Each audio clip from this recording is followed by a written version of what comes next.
వచ్చిన కాంగ్రెస్ ప్రభుత్వంలోనైనా గుర్రంబోడు సమస్య తీరున గుర్రంబోడు తండా నాగార్జున సాగర్ భూ నిర్వాసితుల సమస్య పూర్తిగా తెలిసిన వ్యక్తిగా ఆ రోజు భూ పరిరక్షణ సమితి తీసుకున్న ఉద్యమానికి పూర్తిగా మద్దతునిస్తూ స్థానిక ప్రాంతాన్ని సందర్శించి స్వతహాగా రైతులతో మాట్లాడి తప్పకుండా రాబోయే కాలంలో మీ సమస్యను తీరుస్తానని మాట ఇచ్చిన కోదండరాం గారు ప్రస్తుత ప్రభుత్వంలో ఎమ్మెల్సీగా నియమితులైన సందర్భంగా శుభాకాంక్షలు తెలుపుతూ ఈరోజు తమ ఆఫీసులో గుర్రంబోడు భూ పరిరక్షణ సమితి ఆధ్వర్యంలో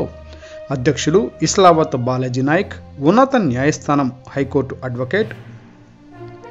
పౌర హక్కుల ప్రజా సంఘం రాష్ట్ర ప్రధాన కార్యదర్శి జై వింధ్యాల గారు, సామాజిక ఉద్యమకారులు హరిత్ గారు కలిసి ఆ రోజు గుర్రంపోడు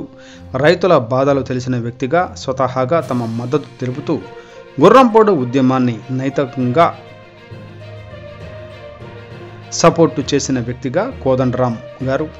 ఉన్నారు. కావున ఆ ప్రాంత సమస్యలు తెలిసిన వ్యక్తిగా ప్రభుత్వంతో మాట్లాడి ముఖ్యమంత్రి రేవంత్ రెడ్డి గారి దృష్టికి తీసుకువెళ్లాలని, ఎంక్వైరీ చేయించి బాధితులకు న్యాయం చేసి అక్రమార్కులను గుర్తించి చట్టరీత్యా చర్యలు తీసుకోవాలని, అప్పుడే ప్రజా ప్రభుత్వంలో ప్రజలకు న్యాయం జరుగుతుందని అనుకుంటామని బాలాజీ నాయక్ అన్నారు.